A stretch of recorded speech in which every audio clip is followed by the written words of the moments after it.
So welcome back. My name is Kathleen Rutherford. I'm an independent facilitator, and I've had the pleasure and honor of working with a group that was in the workshop that was just reported on this afternoon by Jeanette, Michael, and Jating.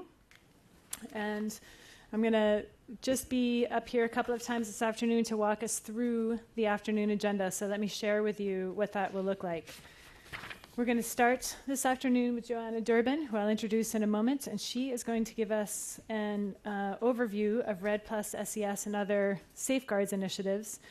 The reason why we wanted Joanna, we were hoping we could have her attend the workshop, but she had her own meeting to run this past week. So the reason we see that there's a clear link between looking at standards and other safeguards initiatives is that these are the tools for ensuring and promoting efficiency, efficacy, and equity, right? So these are often the tools that we look to mobilize, implement, and ensure the implementation of these notions.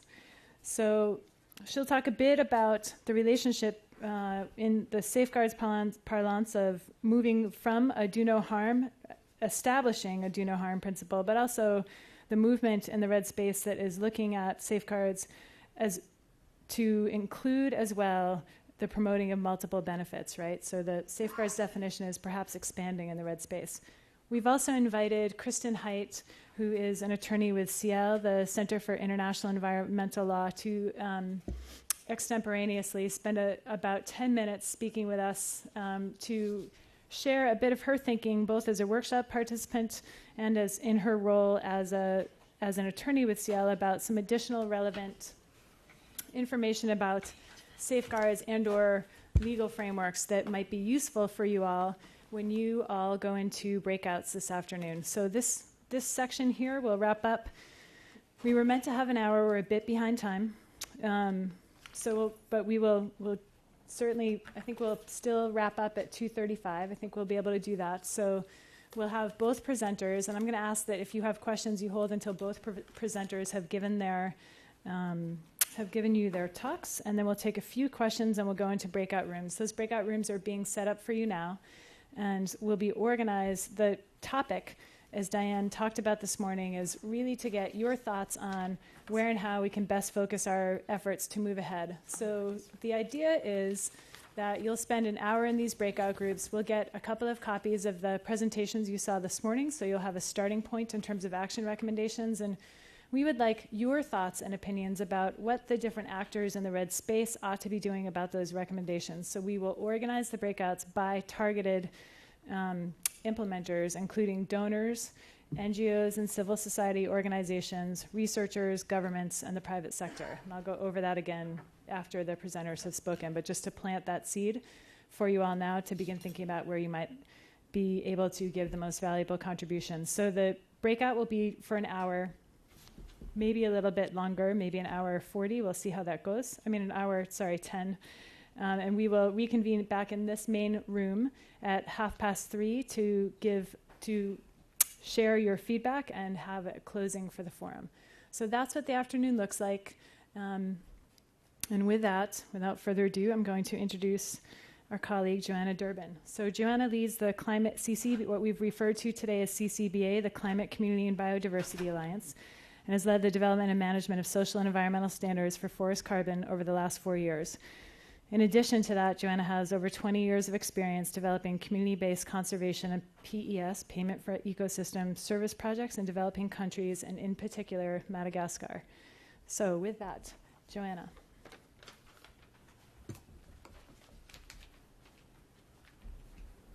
Thank you very much, Kathleen, and thank you, USAID, for giving me this opportunity to explain about the work we've been doing. I'm going to be talking about the REDD Plus Social and Environmental Standards Initiative, for which Phil Franks of CARE International and myself play a role as the International Secretariat.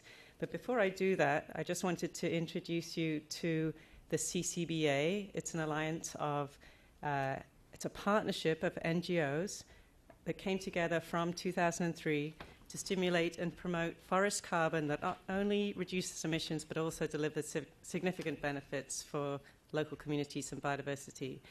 And the group's sort of main work has been the creation and management of the CCB standards.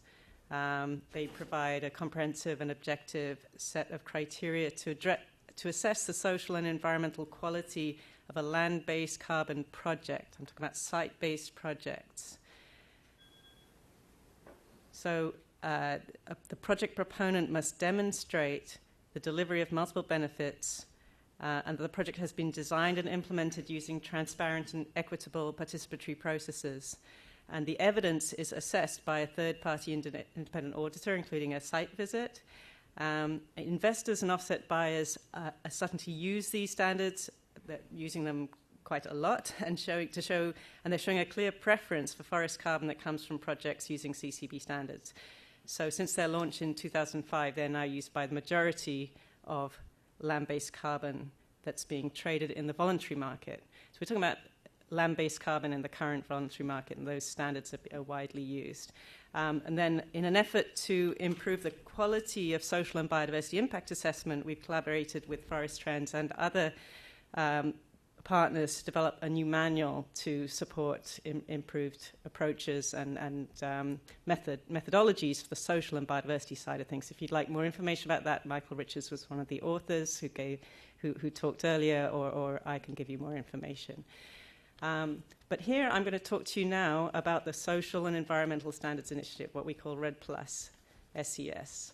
And this is in 2008, it became clear to us that REDD is going to be accounted, or REDD carbon is going to be accounted for at the national level, which creates the opportunities for governments to create programs of policies and measures that are not necessarily site-specific. Land tenure reform, agricultural reform or changes for agricultural subsidies, improvements to law enforcement, for example. So working with CARE, we launched a new initiative, and the aim was to support the design, implementation, the evaluation of these government-led REDD+ programs. The standards, as I'll explain to you, they consist of principles, criteria, and indicators. The aim is to define the necessary conditions to achieve high social and environmental performance, to provide a framework for reporting, and very important also, using a multi-stakeholder assessment process, and I'll explain that in more detail. Also, extremely important for this initiative was not just to design a framework to show that not doing any harm. The aim was to provide a framework to show high performance. What does that look like? So the initiative started in May 2009 with a set of workshops, and from the beginning, it has been a truly participatory, bottom-up participatory and inclusive process. We defined a range of different stakeholders who are extremely important to the success of this initiative: Indigenous peoples, organizations, local community associations and federations, social and environmental NGOs, private sector, and government. And each of the workshops and each of the steps has ensured that those different groups are involved, and particularly understanding that this initiative, in order to work, has to be led from the developing countries, so with a majority coming from the countries where REDD will be implemented. We held 2 60-day public comment periods. We ran the process following the code for best practice of environmental and social standard setting of ISEAL, the International Alliance for Social and Environmental Labeling. So the first edition was released in June 2010. We also set up during that first phase a multi-stakeholder governance. So there's an International Standards Committee. It has representatives from these different groups. It approves each draft of the standards and the guidelines on how it's used, and then CCBA and CARE, with technical support from ProForest, are providing the technical support and secretariat for the initiative. So that the standards are arranged, sort of classic framework for standards. When we started that first workshop, we had a blank sheet of paper. We didn't take the CCB standard and say, how can this be adapted for national level processes? We said, you people in the room, you care about making REDD work, you're concerned that REDD might not work or actually make things worse for your constituencies. What are your big concerns? And we turned those into principles, so the big overarching aims. And then we said, well, what would you need to see in place to feel confident that those were being delivered, that those principles were being achieved. And then the level of indicator is the qualitative or quantitative information that shows progress in achieving those criteria. So the standards, the way, and these 8 principles basically came out from that first workshop, and they were built on and added to, the criteria added to during the subsequent workshops in each of those countries. So they cover respect for rights of Indigenous peoples and local communities, rights to lands, territories, and resources in particular, including free, prior, and informed consent. There's a second principle on equitable benefit sharing, a third principle ensuring that benefits really go to Indigenous people and local communities, a fourth principle on ensuring that the REDD Plus program contributes to the broader sustainable development priorities of the country, referencing poverty reduction strategies, biodiversity action plans, what the country has put in place as its priorities, plus human rights and good governance. The fifth one is on ensuring that REDD Plus program does really contribute to biodiversity and ecosystem services. And then 6 and 7 are more process-orientated, full and effective participation, access to information, and compliance with national and international law. That's a kind of overview. You can get into the details if you want the copies of the actual framework for the standards. So as these standards were developed, a lot of them are to do with processes and ensuring robust and multi-stakeholder processes. So they can be applied from the beginning of the development of a government-led REDD Plus program through the implementation, and they also have elements within them of actually assessing the outcomes as those programs are delivered. So anybody can use these standards. They're out there, they're public domain, and countries have actually told us they found them helpful to help them think through, and different stakeholders, think through, what are the different elements of those different issues that are important to us. But there's a group of countries that have come together now to use them in the same way as a framework for reporting on performance. And I'll go through how they're using it. But basically, we're at the stage now of self-assessment on performance against an internationally agreed range of important issues and unpacked into different elements. This initiative could evolve into an initiative where there's a process for assessing conformance with respect to requirements of the standard, which would require setting a benchmark, this is good enough. Are you achieving it or not achieving it? But then, of course, that raises issues of who would decide, who would judge a national level program. Anyway, so I'll explain where we are with this and where it's heading, because it is an evolving initiative. As Safeguards REDD itself is, whether the train is in the platform or moving forward, it's evolving. So we're now in this phase 2, which started in July of 2010, of actually using this framework in pilot countries. So we have a list of a set of countries that step forward. I mean, this is a voluntary initiative. It's not a donor asking for it. It's an idea. And these countries, we talked to high-level people in the government and also, in some cases, civil society invited the initiative in and said, for us, it's important that our REDD activities, our REDD program shows high performance, actually delivers these benefits. So we'd like to be part of it. So we've held a series of exchange and learning events. We've held 3 so far. The idea is every 6 months there'll be an exchange and learning on key issues that these countries are grappling with as they move forward with defining what does best practice for social and environmental performance mean for us in REDD. And in the workshop in Quito in February 2011, we focused a lot on how to manage multi-stakeholder processes. And then in the last workshop, just a couple of weeks ago in Rio Branco and Acre, we talked a lot about, we had sort of capacity building sessions and exchange lessons on what makes a good indicator? How do you develop indicators? How do you transform indicators into monitoring plans? And during this phase, we've also developed guidelines for how you interpret and use the standards at country level. Plus, we've started a process of trying to understand and work with the other safeguards mechanisms to see how this initiative is complementary to what UNFCCC is doing, what the FCPF common approach, what UN REDD is doing, and the Brazilian Safeguards Initiative, which is more of a sort of bottom-up civil society approach to defining safeguards. So I'll just go into a bit about the guidelines on how they're being used. They cover three main aspects to do with governance. And with governance of the REDD plus SES initiative at the country level, the aim, as at the international level, is to use a multi-stakeholder approach to ensure a balance of stakeholder participation in the use of the standards. The framework that was developed, the principles and criteria don't change. They were developed through consultation at international level. The indicators is a framework for indicators, and each of the countries is going through a phase of adapting those indicators, referencing the important sort of mechanisms and institutions at their level, and deciding, is this indicator really going to show what we want to show as far as achieving those principles and criteria. And they're also defining an assessment process. Who is going to be involved? How are they going to be involved? When are they going to be involved?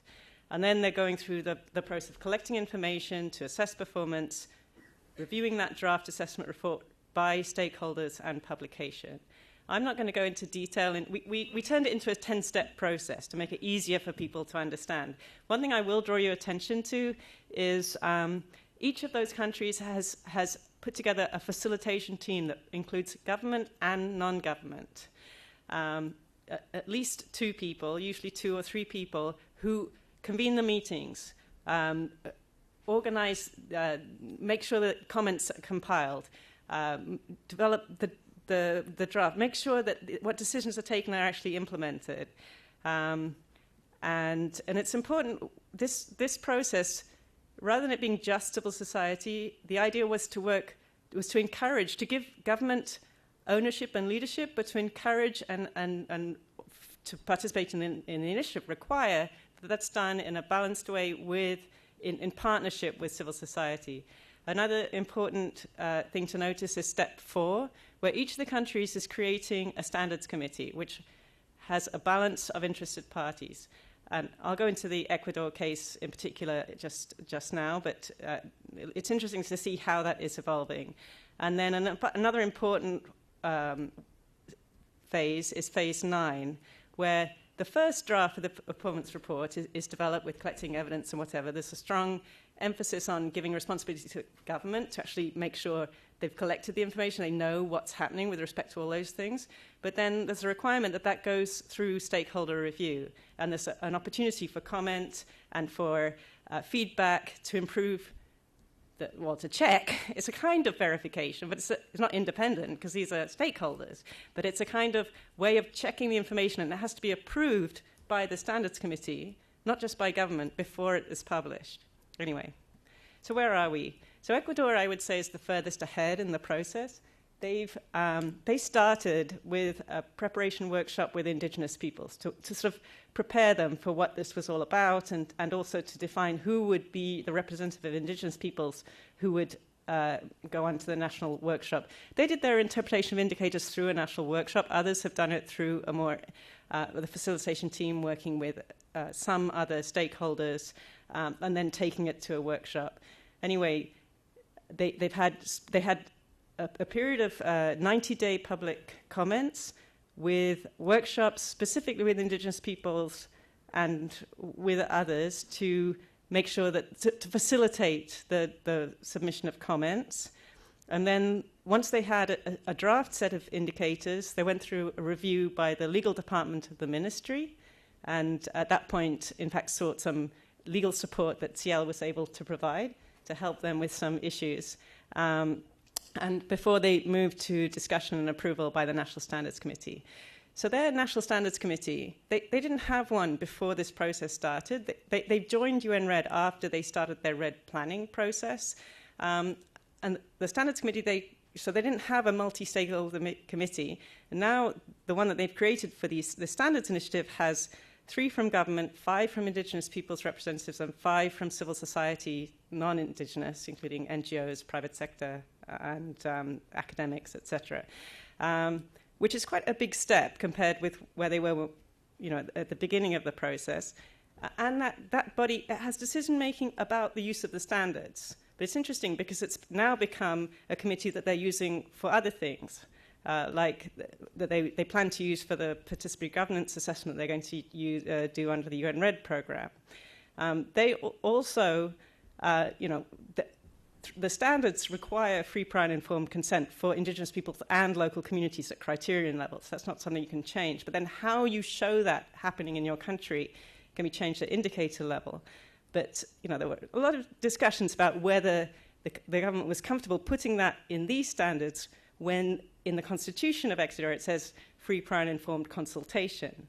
And it's actually very exciting to see that, for REDD, we will include consent. It's a special case. Well, it's not a special case. It's an important case where we don't want, we want this to be a voluntary process. We, the government, are comfortable with it being a free, prior, and informed consent. And Ciel was helpful in providing some legal opinions that helped us help the department and the ministry understand that and feel ready to agree to that. So it's just a couple of examples of what we've been learning and what that's in one country example. You can learn more about how those other 5 countries are using the standards on the website that we created. If you click on the countries, there's a separate page for governance, interpretation, and assessment. There's currently public consultation of the indicators in Central Kalimantan, in Nepal, and in the one in Accra is just finished, the first consultation period. So now we're in we're not quite in phase 3. We're planning phase 3, which is expansion and integration with other safeguards mechanisms. And what we have planned under that, we have a number of countries that have expressed interest in joining the initiative. And that includes San Martin region in Peru, Amazonas state in Brazil, Guatemala, Mexico, Liberia, included in their readiness plan proposal submitted to and approved by the FCPF, and we're talking to another province in Indonesia. There are others that have expressed interest, but those are the ones that have stepped forward and said they want to join in the next round.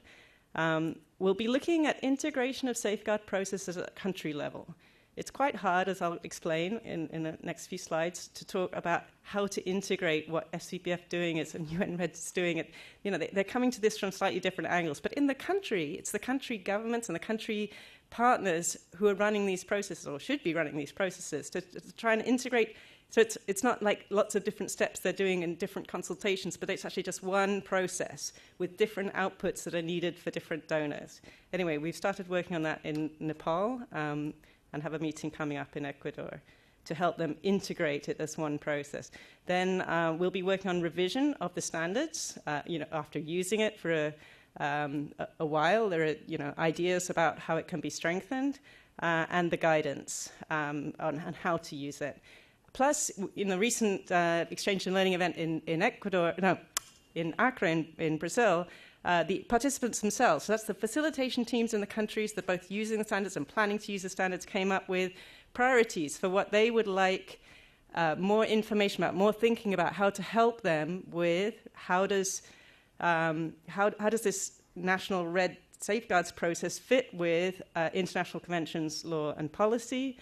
How can you nest projects, for example, projects using the CCP standards, into and report into a framework for a country using the REDD Plus social and environmental standards. Gender came up as an issue, and wanting to know more about it, how they can build it into their programs. Free, prior, and informed consent, how does that work? How do we know? And governance and dispute mechanisms within their, grievance and dispute mechanisms within their countries. So that's just a sort of introduction to where things are going in the next period, 2012. Now I wanted to change tack a little bit and put this into the context of the what's happening on safeguards for REDD Plus more generally. So within the UNFCCC Cancun Agreement, there was a special reference to social and environmental safeguards, they call them, that are in the Annex 1 of the agreement, that when developing countries, when they develop these activities to reduce emissions deforestation, they should ensure that they follow or achieve these things. I won't read them out, but it's interesting to notice that among these safeguards, some are really related to good governance, coherence with and other national forest programs, transparent and effective national forest governance structures, full and effective participation. Some of them are no harm, that there really is respect for the knowledge and rights of Indigenous people and members of local communities. And there is no the activities that do not lead to the conversion of natural forests. But interestingly, there's also an inclusion of ensuring that these activities generate multiple benefits, enhance other social and environmental benefits. And I see that, Kathleen made a reference to this as an interesting development, because this is quite different from what you have, say, in the World Bank safeguards of avoid involuntary resettlement. This is something more aspirational. So now, I was originally uncomfortable with the term safeguards being used for anything that wasn't no harm. Now that we've all embraced it, because that's where things are moving for REDD.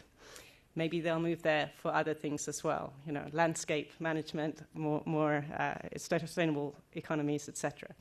So within the UNFCCC Cancun Agreement, there's also a request to developing countries to develop a system for providing information on how those safeguards are being addressed and respected throughout the implementation of the activities. So that's interesting. So countries are being asked to develop a system themselves, or it's country-led, it's respecting their sovereignty.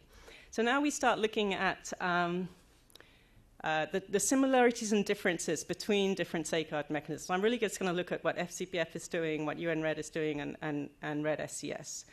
So you can look at why the countries would develop a safeguards mechanism.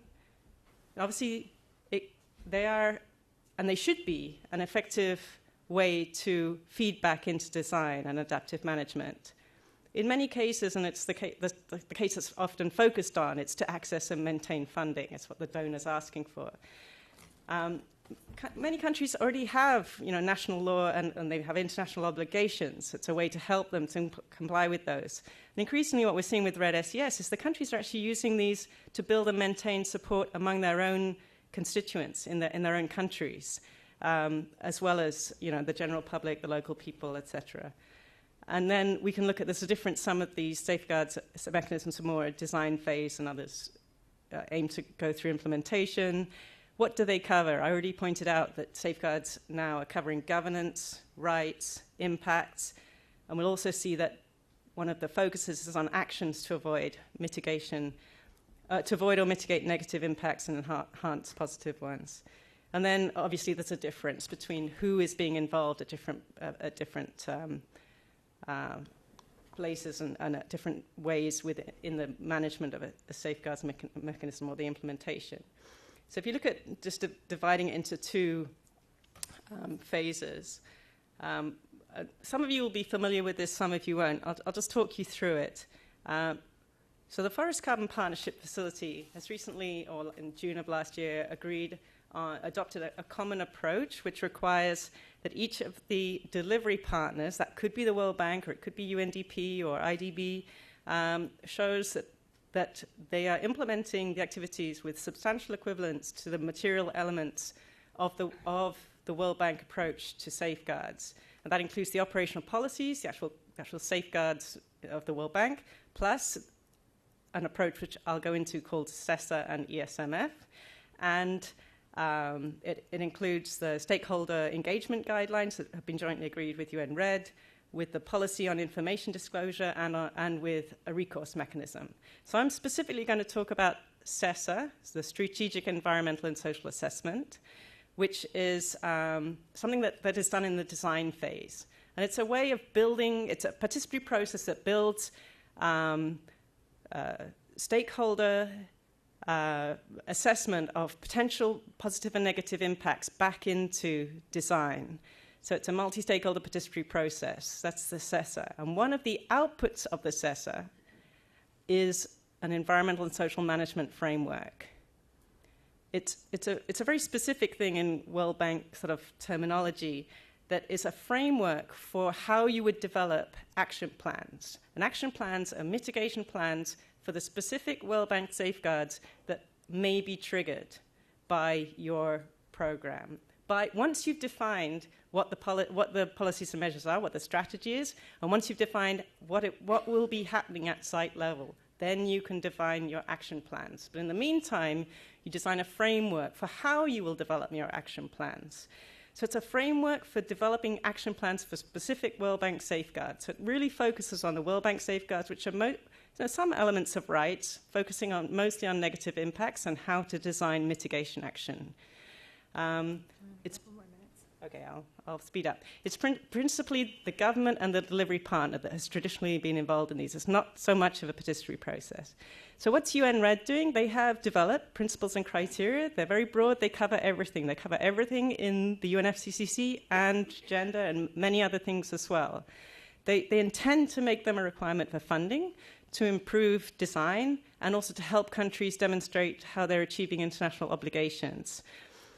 But what isn't clear is how they will be used, or how will you know that they've been achieved. They have partly developed, and they're on their way to developing a risk identification mitigation tool, but it's mostly how to help the countries know which of these principles and criteria that they might not be achieving, and what mitigation actions to put in place. So it's a risk log and mitigation action flagging tool, rather than a tool that helps you monitor the impacts and outcomes.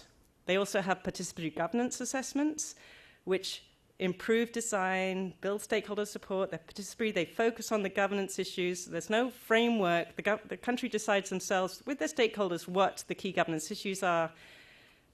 But they told me they don't intend that they produce reports. It's more like a continuous feedback loop, a system. It's a system of information, but it's a bit of a different kind of system of information. And then I explained to you about REDD SES, so I won't go into it again. But I will just run through quickly what we're learning as a kind of overview from the REDD SES experience and initiative. So this sort of starting with this international consultation process, we built up what seems to be a pretty consistent and, well, it's consistent because it's being used in the same way across countries, and comprehensive framework. It covers the UNFCCC requirements and the multilateral, bilateral safeguards, but it unpacks them into a sort of level of detail that the countries are then interpreting at their level. It addresses these governance issues, respect for rights, in one framework, and it provides a mechanism for ongoing information on how the safeguards are addressed. It's important for the initiative that the indicators in the assessment process are tailored, or what's the word? There's been interpretation at the country level. That whole process helps the different stakeholders understand what those safeguards mean in their country context, and it helps to make sure the reporting is meaningful. And I think one of the real strengths of this, it's interesting now, I suppose it's obvious really, but the content is important, but the way and the process for using them is extremely important, to make sure that people understand what are the implications for us of these different potential REDD strategies. So the multi-stakeholder approach helps to enhance the quality and credibility of the self-reporting mechanism, which in the current political context with government-led programs, I think is not such a bad place to be. It's where most international reporting to international conventions is, but the multi-stakeholder process sort of helps to strengthen it, make it more credible. And there really is a sense of shared ownership, both in the countries and then internationally with the International Standards Committee, people from indigenous peoples groups and governments saying, yes, we feel we've really made a difference in defining these standards. That's what we heard from the Standards Committee a few days ago. So this process has helped to build a kind of platform for different stakeholders with very diverse interests to actually talk to each other and come to some kind of understanding on contentious issues in the REDD program. And so the aim of this, the last point is just, I suppose, a kind of example of where we're hoping this will go, that the and it's important that it goes beyond no harm in order to do this, that it enables the participating countries to communicate their performance to their national and international stakeholders, and then that will enable donors and investors to say, well, we recognize that. And, you know, it could be preferential funding, but there are many other ways to recognize performance or to help with additional funding for other kinds of activities, whatever. So a kind of helping with positive incentives to race to the top rather than everybody just trying to hide how they're not achieving certain, you know, things, and you end up with a more stick approach. So this is a carrot approach to safeguards. Anyway, that's my presentation. Thank you.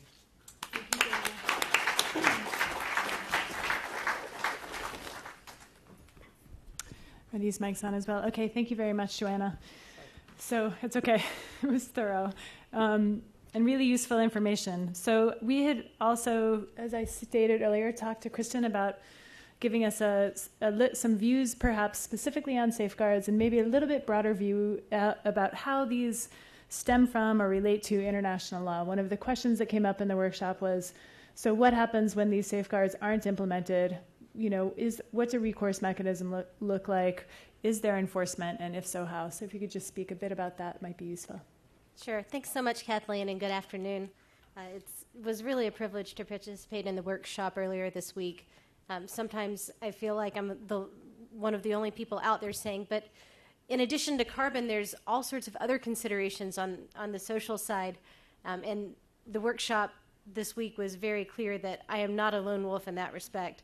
And it was great to see that not only is it just about considering the social, it's about realizing that the best way to achieve results over the long term is by fully embracing the social. And I think that when we look at safeguards and rights in this respect, we really see that it's a great tool to help achieve the results that we all want for REDD. And that's what I'd like to focus on.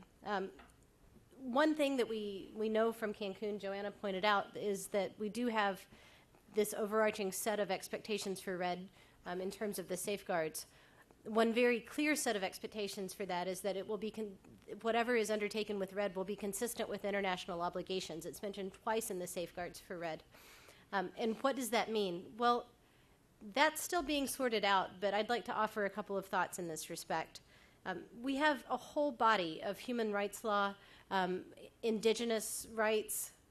We have a lot on the Convention on Biological Diversity and other international treaties and other legal instruments at the international level that can be incredibly helpful, that countries have already exercised their sovereign right to adhere to and be a part of, so that can really help us achieve the outcomes we want for REDD. Rights to participation, access to information, access to justice and remedies, rights to life and livelihoods, rights to lands, territories, and resources, cultural rights. All of these, by and large, the actual matrix of what country is party to what instrument may change somewhat, but by and large, there's really no question. If you look at the text of all of these, the corpus of all of these obligations, we already have where we need to get for REDD. The challenge is we don't have an easy way to implement that. And that's part of where safeguards come in. International law, human rights obligations, and other obligations adhere primarily to nation states. And that's just the way that international law evolved. We also have international institutions that generally enjoy immunity from these national level obligations. And so when you have international institutions or actors working at the international level, safeguards evolved as a response to that. And that's kind of the administrative law side of these international obligations.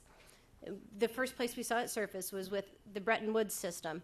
And that's where the World Bank, whose mission was go forth, do good things in the name of development and achieve economic growth, started thinking about sustainable development, economic growth, and social and environmental components.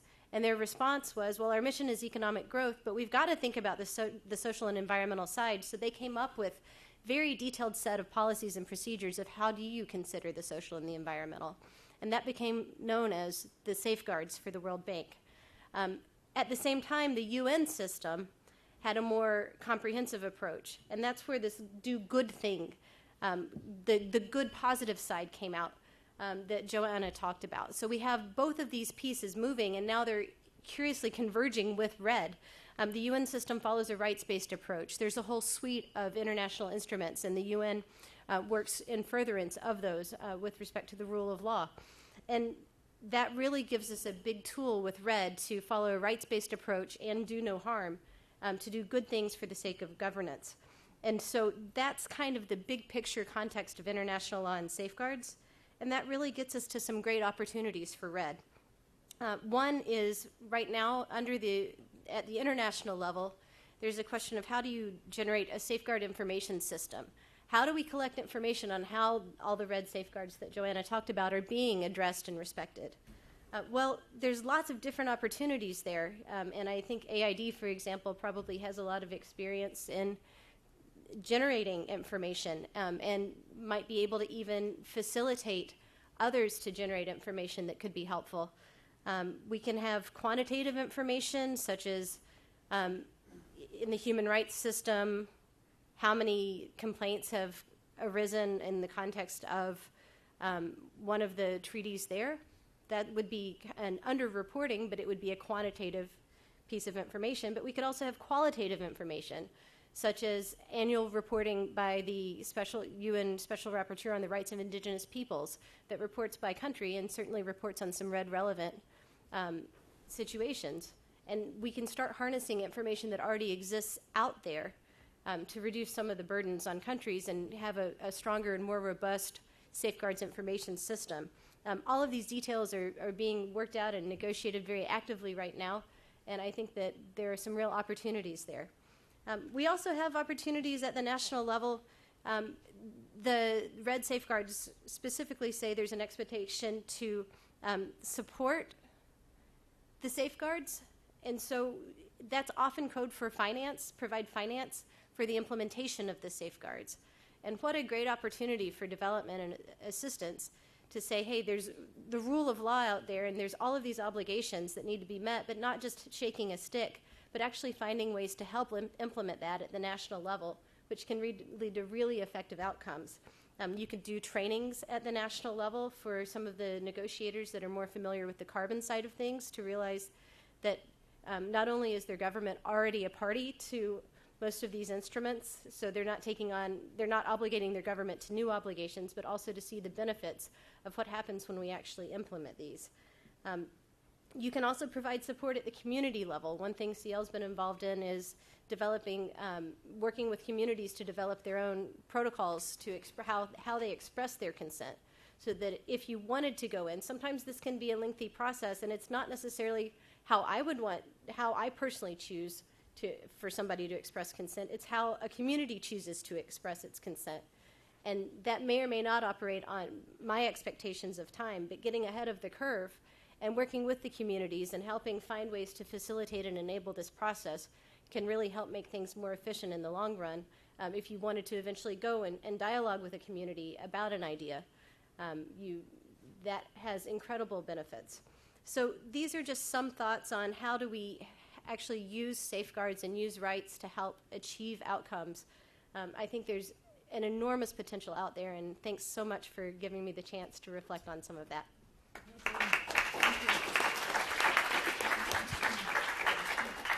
Okay, thanks again to you both for really good, well-prepared and well-extemporaneously prepared remarks, Kristen.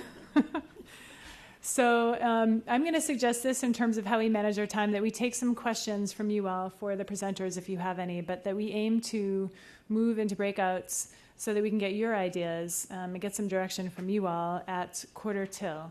So are there any questions for either of the speakers? Yes, sir. Yeah, Church and best, just a minute. Seems to me this REDD plus ACS is the implementation of REDD. And were you just asking to clarify that, sir? No, and if so, then what AID need to do? Implementation. Right. And if it is implementation, what would your advice to AID be? So, I mean, the standards are both a sort of a content and a process that can be used to help with the design phase, the implementation phase, the assessment phase. Yeah. My question is that your program is the implementation of REDD. Then if so, then what AID need to do? Thank you. I'm not talking about the content. I'm talking about the eventuality. Do you need a little more to understand? So, I mean, obviously USAID is working through many different ways to support how REDD is implemented in countries. And they showed about those 4 REDD country programs. If those countries choose to use the REDD plus social and environmental standards, I think that would be a great thing for USAID to support. But it's a country-led process. Okay, thank you. Any other questions? Keegan? So, yeah, I'll use that.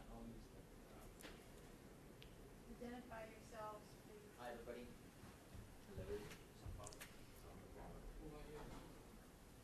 Hello? Okay, sorry about that. My name is Keegan Eisenstadt, and I work with PACT. And my question is, thank you all for elucidating what is a mildly, every time I hear about safeguards and international law and the compliance regimes and the voluntary regimes, it seems that there's a couple no more pieces of fruit in the fruit salad. And so I'm excited that I continue to learn more. And one of my questions about this is, it's sort of like the carbon marketplace itself has promulgated a number of different types of certification protocols and standards. And there has been, over time, using numerous different certification protocols and project activities, there's sort of a convergence of market forces to select a couple of winners in that process. And I hear a number of different ESG standards or safeguard mechanisms. And I understand that in international law, they're built for different actors.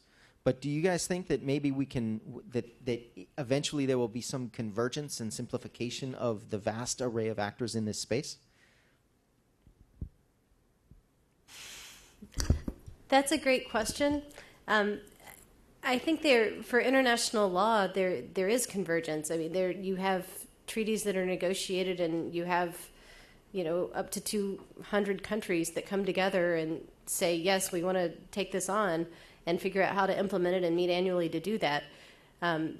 You certainly see that, and you see international institutions responding to that. There's always a question of when you have new activities going on and new folks that are engaged that haven't been engaged on the side of implementation of something else, there's a learning process. And I think that what we're seeing with REDD, it's the learning process of coming up to speed with what's already out there and figuring out in particular areas what's going to work here. And the great thing is we already have a lot of things here, parameters, if you will, from a safeguards and rights perspective that can really help put a box around things that are going to work, and focusing on what's in that box. If we set these safeguards and laws, the parameter, focusing on what's inside is going to be lower risk. It's going to be more efficient. It may be a little bit more expensive up front because you can't just start a train with no brakes, barreling at a speed of 100 miles an hour. You got to kind of build the whole system for how does it work most efficiently in the long run, and how do you engineer things to go right at the outset. And that it takes a little bit more time than just going full speed ahead without thinking that through at the beginning. But overall, I think what we're doing right now is I think there is starting to be convergence. UN REDD and FCPF have been working for years now to try to work with that. But it's also a challenge because you have a rights-based approach with a do-no-harm approach, which if both institutional attitudes are willing to recognize the value of the other approach, we could have incredible outcomes. And what we see now is those are two very institutionally different attitudes, and we're seeing things are getting some very interesting learning going on through that process. Okay, Diane. Thank you, Kristen. I guess you all know me. My question, I was interested to see that the process was facilitated through the Ministry of Environment. I guess I should have known that, but given my experience in countries where the Ministry of Environment or the Ministry of Forestry or whatever is typically the weakest ministry in the country, they're easy to collaborate with, and they want to do it. But what are the sort of risks and benefits of going through a Ministry of Environment, and how are they able to engage and capture other ministries and other country level processes as in this whole process? Because clearly if the Ministry of Plan and the Ministry of Finance are not engaged, it's not going to really go too far. Yeah. So I'll say something initially, but REDD is seen as a sort of forests kind of thing. So it's starting there, in the Ministry of Environment, Minister of Forests in many countries. But what we're seeing, of course, is, the response to REDD and the fact that it has, more significant funding, potential for more significant funding than other forest-type management processes have done in the past, that there has been a kind of transition to a multi, either led by, the Vice President's office or, a planning process that includes many ministries, and I can just see that evolving. But interestingly, giving ministries of environment quite a leadership role, certainly in implementation, maybe not necessarily in the full range of things. So, for example, in Ecuador, in their standards committee, they have somebody from the Ministry of Environment, somebody from the Ministry of Planning, and I've forgotten what the third ministry is on the standards committee. And then they have an interministerial committee, separate for government, discussions on REDD. So, and I think that's mirrored in many other countries. Michael. Thank you. I was very interested, Joanna. You mentioned that this process is being used to help the design of REDD programs, and maybe be good to explain a little bit more about that, if I understood that correctly. And also wondering how you're treating the issue of attribution in the monitoring plans. Okay. Most of these REDD, somebody mentioned earlier, and I think you made a very good point, that quite a lot of the response to how you actually change the way land is used and reduce emissions or reduce deforestation links to things that countries are already doing and have experience in, and that kind of thing. Sociobosque in Ecuador started as a forest conservation program. It's also a way to deliver emissions reduction, so it has potential to be linked through REDD. But then you start asking the question, well, what is a REDD activity? Is it just an activity that is funded from a REDD funding source, or is it anything that reduces emissions? So it will be at this planning phase, it's easier to define what is a REDD activity and what isn't, because it's an activity that's planned specifically within the REDD strategy. But later, when you're just counting emissions reductions from deforestation, it will be much harder to know and to attribute whether it is from this activity or that. And then, of course, we get into another set of challenges. But I would say, we're taking these challenges one at a time. And the first, and then your question, the first question was, how do we know, or is there any evidence for this feeding back into design? I mean, I think I'm just finding that as countries many of them are still in the design phase, they're listening through these multi-stakeholder meetings, whatever, to people say, oh, well, we think this is important or that is important. They're still in the defining what their strategies are. So I think there is a strong case for the standards helping at the design phase. Okay, great. Helpful. Thank you. Any other questions? Yes, sir. Just a few rows back, Matt. Thanks.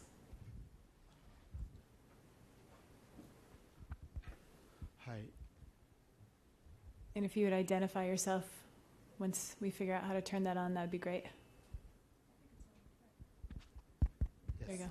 Hi, my name is Vivek Prasad, and I am from National Academy of Sciences. My question is related to that whole process of community consultation thing, because you paid a lot of attention and you gave a lot of time also on that part. And we all agree here that REDD is a kind of very complex process, and we are trying to struggle and understand this whole big process.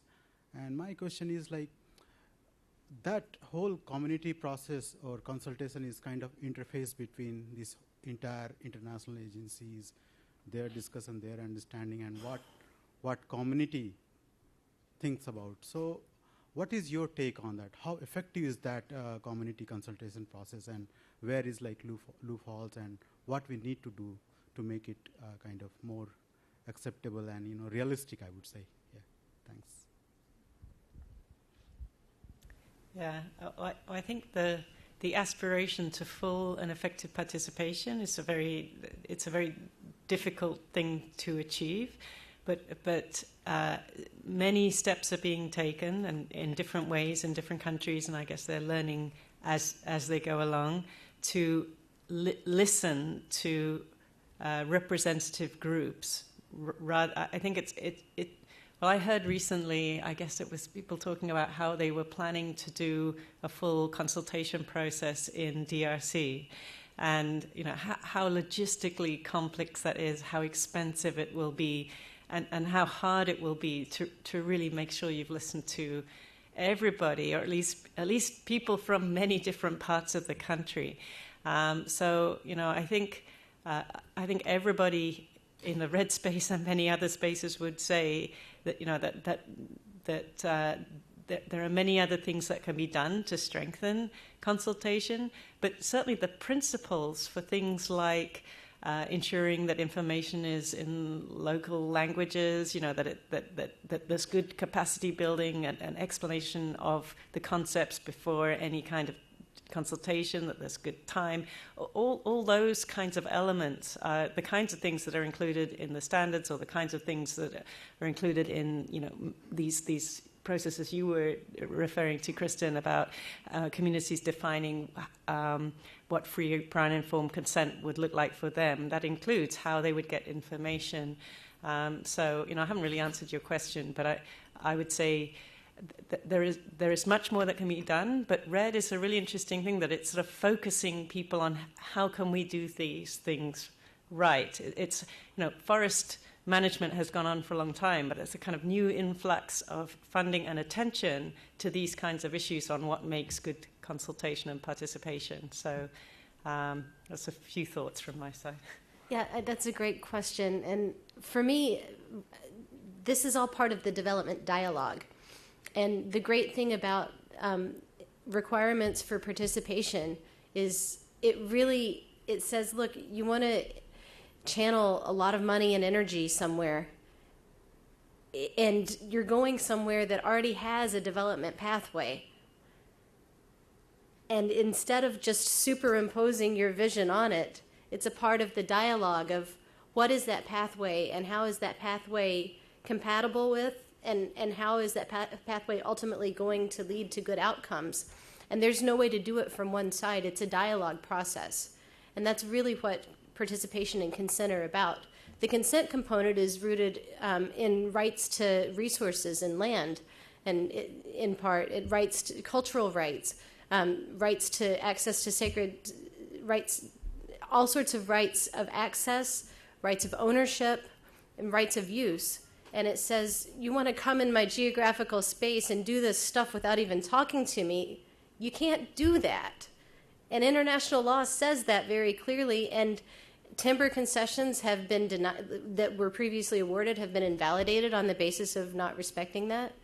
And the beauty of having an FPIC consent standard is that at the outset, it allows for that dialogue so you don't find yourself in that situation 5-10 years down the road.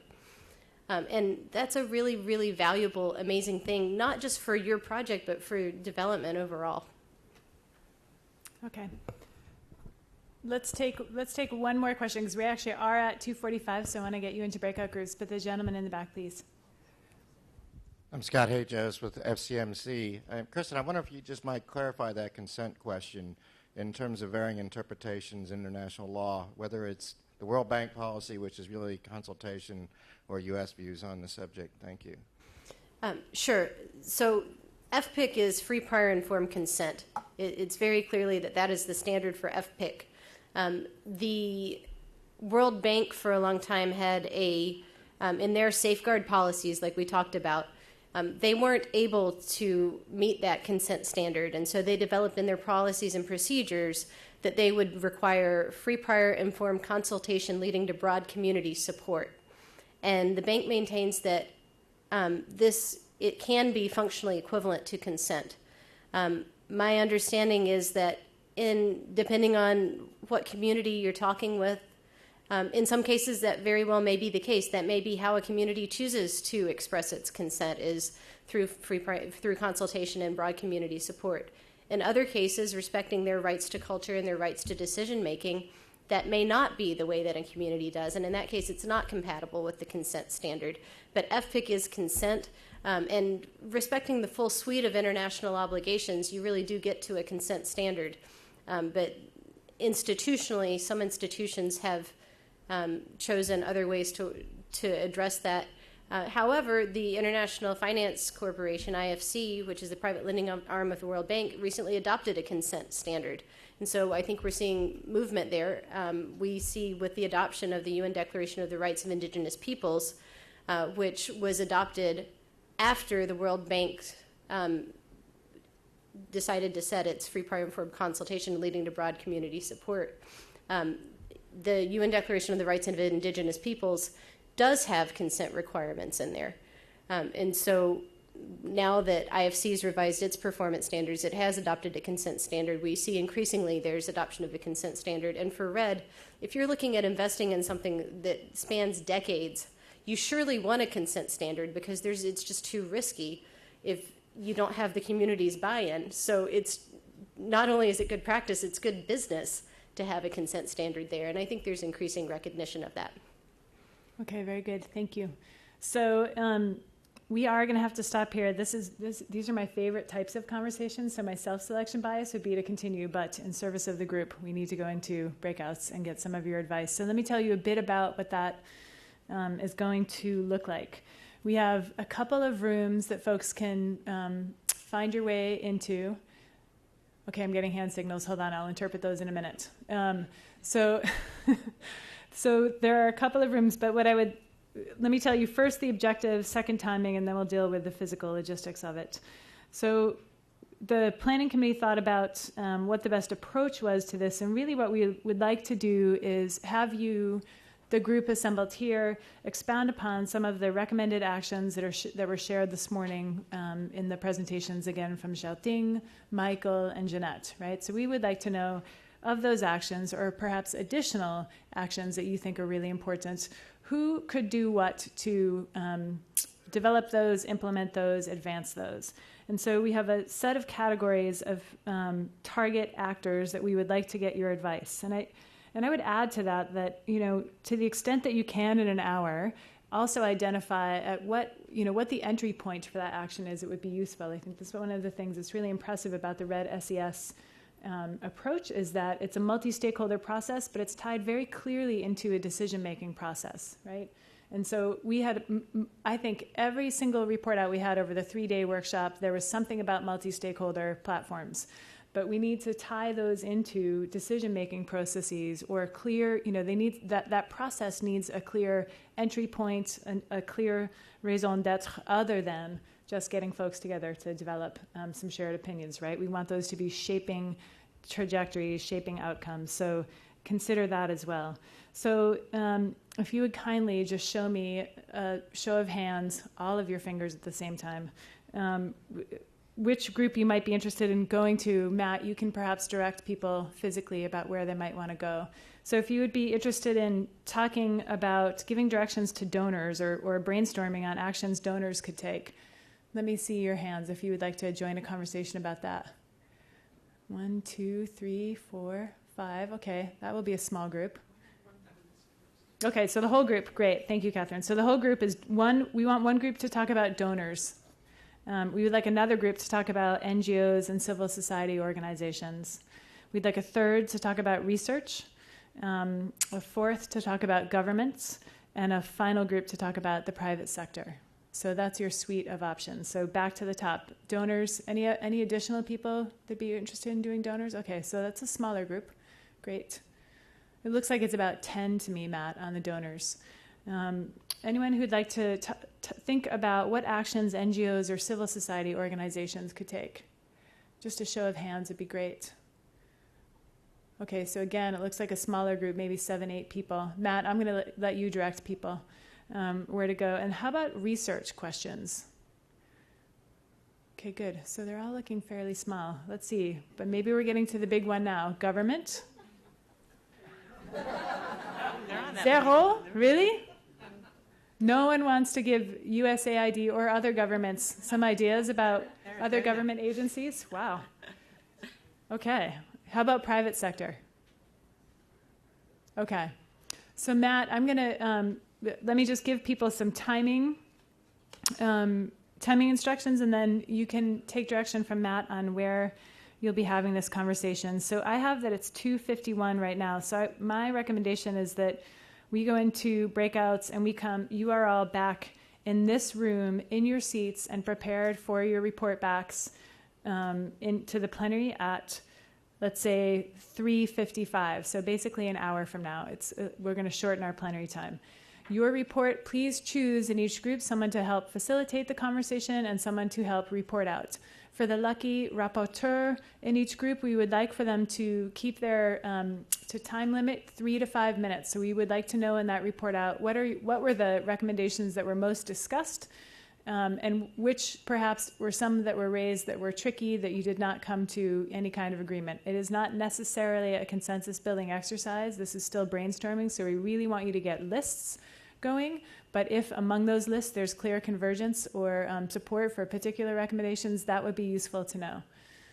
So with that, Matt, I'm going to turn it to you to direct folks.